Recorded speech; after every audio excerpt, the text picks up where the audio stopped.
A lot of people have been like guessing, saying you officially quit the adult industry. So that was news like you being robbed and assaulted in KL. Was it true and what happened? Alrighty, so who we got here today? I'm Ray Lil Black. Ray Lil Black. That Ray Lil Black. What are you doing here in Malaysia? So I am here for Ramadan. I call it praycation, praying vacation. So I normally do a street interview. I ask people about their outfit, okay? So can you tell us about how much is your outfit worth from top to bottom? Let's go.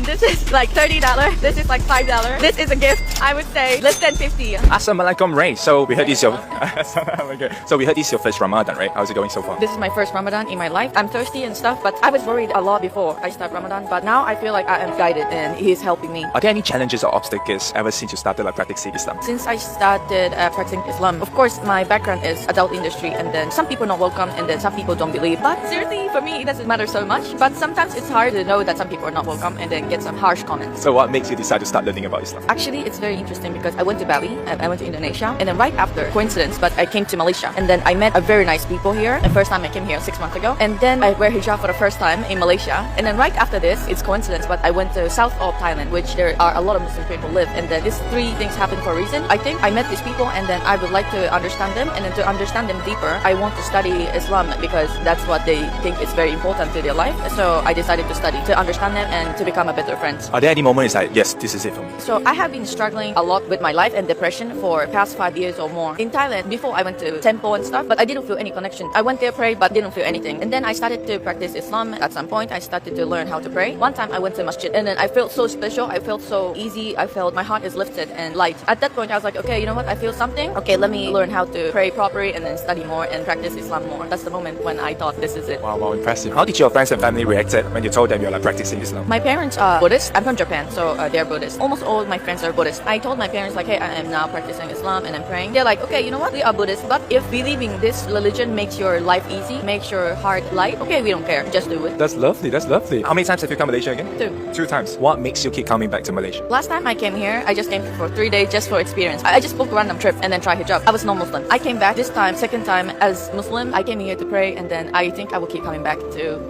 practice Islam. Do you feel different 6 months ago and 6 months later? Definitely. I am a better person. I feel so much better, and then I feel happier in my life. Have you tried the food during like buka puasa? Iftar. I arrived here yesterday, so yesterday was my first iftar dinner. I 2 menu. Nasi lemak. Another one is rice for Wednesday. Nasi karabu.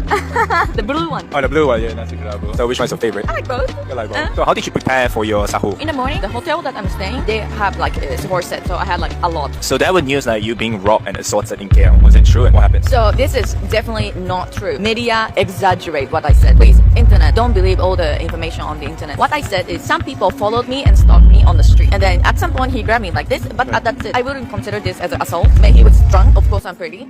Yeah. It's not a good thing, but it's not that I'm robbed or assaulted. So a lot of people say that they're going to think like Malaysia is not a safe country. Do you think that Malaysia is a safe country? This is my 4th time here, so I cannot say much, but I don't feel any danger. Maybe if you go to like a touristic place, maybe it can happen, but it's everywhere. It's not only about Malaysia. A lot of people have been like guessing, saying you officially quit the adult industry. I would say yes, I quit. So no more. No. To be honest, you are impressive because like at such young age, go through so much. Yeah. All these comments, normal people can't understand it, can't bear with it. How did you go through all these negative comments and all these things online? First, when I started, I was caring so much, like, oh, why you say this? Why you say ugly? Why?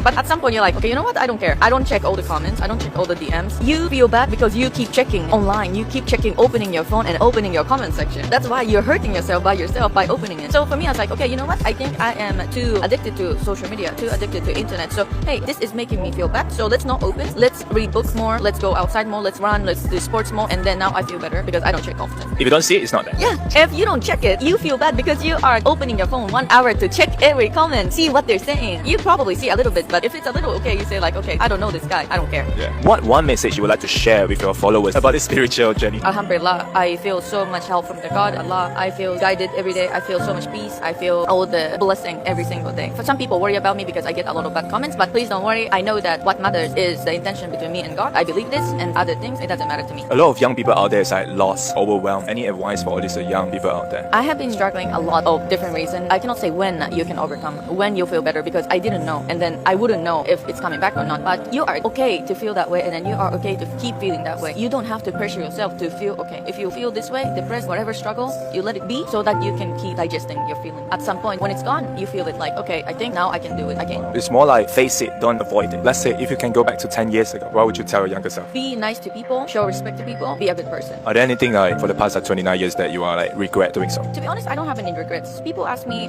do you regret your career path? I would say no, because I know that it's sinful in Islam. But if this didn't happen, if I didn't go to adult industry, I didn't find Islam, I was struggling so much, not by this job, but so much. I came to Malaysia because I had money. I didn't have opportunity to come here or go to Indonesia, go to Thailand if I didn't have this job. Everything happens for a reason. God planned for me, and then I cannot regret this. If you could describe this chapter of your life in one word, what would it be? Light. Because I feel the light to my path. I'm a strong girl, I can do it. But now I feel it's more like guided. I feel like I have help. So let's say when people talk about Ray Liu Black, what would you want them to think of? People can think however they want. If they think of me as a bad person, okay, because it's their opinion. If they think of me as something, it's okay, it's their opinion. So I respect. That's amazing. Terima kasih, Maris.